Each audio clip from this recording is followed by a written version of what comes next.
ओम नमः शिवाय, जय श्री महाकाल। देखिए, शनिवार का विशेष दिन आ गया ही और ये दिन खासकर समर्पित होता ही शनिदेव को और हनुमान जी को। तो आज उसके उपाय में आपको क्या क्या सामग्री लेनी है, 3 समय के पत्ते लेना ही, शहद लेना ही और मंदिर में जाकर भगवान भोलेनाथ और माता रानी को प्रसन्न करने के लिए ये उपाय कर लेना ही। इस उपाय करने के बाद धन प्राप्ति होगी, व्यापार नौकरी में जो जुड़ी कामना है पूर्ण होगी। तो शिव पुराण का अचूक उपाय ही कैसे करना है हम बहुत अच्छे से समझाएंगे। उसके पहले इस वीडियो को लाइक, चैनल को सब्सक्राइब कर लें और व्हाट्सएप पर 5 लोगों के साथ जरूर शेयर करें। जानते हैं पहला और उपाय। देखिए, अगर आपकी धन संपदा से जुड़ी कोई कामना है, देखिए आपकी व्यापार से जुड़ी कोई कामना है, नौकरी से जुड़ी कोई कामना है, ठीक, तो ये उपाय जरूर कर लीजिएगा। क्या क्या सामग्री की ज़रूरत है देखते जाइएगा। सबसे पहले आपको शहद ले लेना है। कितना? 1 चम्मच शहद ले लीजिएगा। इसी के साथ अगली जो सामग्री है वो है समी पत्र। कितने पत्र की ज़रूरत है? तो आपको इस वाले उपाय के लिए 3 समी के पत्ते लेने हैं। इसी के साथ आपको लेना है लोटा। ठीक, स्क्रीन पर देखिए, आपको तांबे का लोटा लेना है और तांबे के लोटे में शुद्ध जल भर लेना और फिर इन सामग्री को लेकर नज़दीक के शिव मंदिर चले जाना। मंदिर में प्रवेश करने के बाद पूजन पाठ कर लेना। फिर आपका जो चेहरा है वो उत्तर दिशा की तरफ होना चाहिए। देखिए, शिवलिंग के ऊपर अगर आप समी पत्र का उपाय करोगे तो ये भगवान भोलेनाथ को बहुत प्रिय है। और उसी प्रकार से शहद का उपाय करोगे तो घर में सुख शांति समृद्धि आएगी।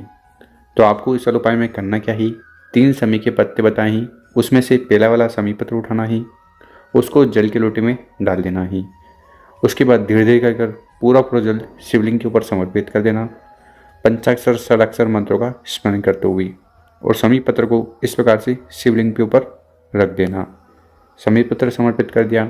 उसके बाद जो दूसरा समी पत्र है उसको उठाना ही, उसको आपको समर्पित करना ही यहाँ जलाधारी पर। कहाँ पर? जहाँ पर पानी चढ़ाते ही बहता हुआ नीचे गिरता है, यहाँ दूसरा समी पत्र चढ़ा देना। फिर रही बात तीसरे समी पत्र भी, तो तीसरे समी पत्र को विशेष तरीके से चढ़ाना ही। करिएगा क्या, जो शहद हमने बताया था उसको अच्छी तरह से आपको लगा देना ही उस समी पत्र के ऊपर, ठीक है। उसके बाद पत्ते को उठाना ही, सबसे पहले स्पर्श करवाना गणेश जी के स्थान पर, और विघ्नहर्ता से जीवन में जो विघ्न है वो समाप्त हो जाए उसके लिए प्रार्थना कर लेना। उसके बाद समी पत्र को उठाना ही, फिर आपको स्पर्श करवाना ही माता के हस्त कमल पर, ये जो कटी वाला भाग है ना, यहाँ पर, और फिर आखिरी में शिवलिंग के ऊपर समर्पित कर देना। तो इस प्रकार से आपको 3 विशेष समी पत्र का उपाय कर लेना ही और भगवान भोलेनाथ माता पार्वती जी से प्रार्थना निवेदन करना ही कि आपकी जो कामना है उन्हें जल्द से जल्द सुने और पूर्ण करें। तो पहला वाला विशेष उपाय ही कर लीजिएगा। अब जानते हैं अगला उपाय। ये उपाय भी आपकी हर प्रकार की कामना इच्छाएं को बहुत जल्द पूर्ण करने वाला है और कार्य बनने लगेंगे। घर में सुख शांति समृद्धि ऐश्वर्य की प्राप्ति होगी। तो इस वाले उपाय में जो जो सामग्री की ज़रूरत है देख लो। इस प्रकार से सबसे पहले आपको चावल का दाना ले लेना है। कितने? 1 दाना। इसी के साथ आपको लेना है बेलपत्र।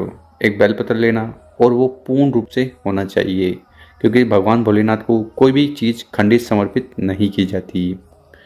इसी के साथ अगली जो सामग्री है वो है फूल। तो इस प्रकार से आपको सफ़ेद फूल ले लेना है। हाँ, एक केतकी का फूल आता है, तो वो केतकी का फूल आपको गलती से भी नहीं लेना है। इसी के साथ आपको लेना है जल का लोटा। तो तांबे का लोटा लेना और उस तांबे के लोटे में अपने घर से किचन से शुद्ध जल भर लेना है। फिर इन सभी सामग्री को लेकर महादेव जी के मंदिर चले जाना है। इस उपाय को करने के बाद अवधूतेश्वर महादेव जी की कृपा आप पर होने वाली है। देखिए, बेलपत्र का उपाय करने से कामना इच्छा पूर्ण होगी और कार्य बनने लगेंगे। चावल का उपाय करने से आर्थिक स्थिति सुधरेगी और भगवान भोलेनाथ को सफ़ेद फूल प्रिय है। तो आपको करना क्या है, एक एक कर जो हमने सामग्री बताई है उनको आपको इस जल के लोटे में सम्मिलित कर लेना ही, मिला लेना ही। उसके बाद उस जल के लोटे को उठाना ही और आधा जल आपको शिवलिंग के ऊपर समर्पित कर देना ही। ओम नमः शिवाय मंत्रों का स्मरण करते हुए, और बचा जो आधा जल है उसको समर्पित करना है माता अशोक सुंदरी वाली जगह पर। बात समझ में आई? इस जल के लोटे को उठाना ही, आधा जल शिवलिंग के ऊपर और आधा जल माता अशोक सुंदरी वाली जगह पर। फिर वहाँ पर बैठकर अवधूतेश्वर महादेव से इस प्रकार से कामना करना ही कि हे भोलेनाथ, हे श्री शंभु, हे त्रिकालदर्शी, हे अविनाशी, मेरी ये जो कामना ही, इच्छा ही, इन्हें जल्द से जल्द पूर्ण करें। तो शिव पुराण का दूसरा वाला विशेष उपाय ही, इस उपाय को करने से मत चूकिएगा। अब जान लेते हैं अगला वाला उपाय। इस उपाय करने के बाद मंगलेश्वर महादेव जी की असीम कृपा आप पर होगी और जीवन में जो भी समस्या है वो मंगल दोष है वो खत्म होने लगेगी। तो इस वाले उपाय के लिए जो सामग्री आपको चाहिए वो देखते जाइएगा। सबसे पहले आपको ज़रूरत है लौंग की। तो आपको लौंग ले लेने हैं। कितने लौंग? एक लौंग का जोड़ा, यानी कि 2 लौंग आपको लेने हैं। और जो लौंग लो ना, उसमें ये फूल ज़रूर होना चाहिए, क्योंकि ये फूल नहीं होगा तो एक खंडित लौंग कहलाएंगे। इसी के साथ आपको ज़रूरत थी गुड़ की। तो आपको गुड़ के टुकड़े ले लेने हैं। और अगर गुड़ के टुकड़े नहीं मिले तो यहाँ स्क्रीन पर देखिए जो चंदन है वो ले लीजिएगा। कौन सा चंदन? लाल चंदन आपको लेना है, मात्र 1 चम्मच। और आखिरी में जो सामग्री है वो है जल का लोटा। तो तांबे का लोटा आपको विशेष कर लेना है और उसमें जल भर लेना है। हाँ, अगर यहाँ पर आप दूध ले रहे थे, ठीक है, दूध लेते तो आपको फिर स्टील का लोटा लेना है, क्योंकि तांबे के लोटे में कभी भी शिव मंदिर दूध नहीं ले जाया जाता।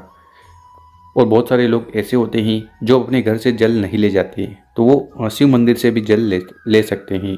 पर हाँ, शिव मंदिर से जब भी जल लो, जो दान पात्र होता है उसमें कुछ न कुछ दान जरूर करें। 1 रुपया, 2 रुपया, 5, 10 जो बन पाए, क्योंकि आपने शिव मंदिर से जल ले लिया और दान पात्र में कुछ दान नहीं किया तो आपको पुण्य की जगह पुण्य नहीं मिलेगा, उल्टा पाप लगेगा।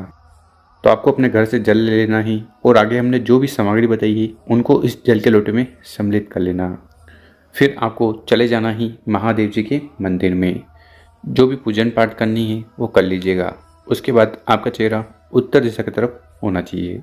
जैसा कि हमने बताया है, इस उपाय करने के बाद मंगलेश्वर महादेव जी की असीम कृपा आप पर होने वाली है।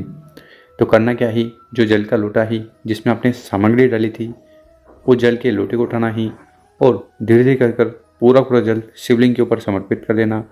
पंचाक्षर षडाक्षर मंत्रों का स्मरण करते हुए जल चढ़ाओगे, जल बहता हुआ नीचे आएगा।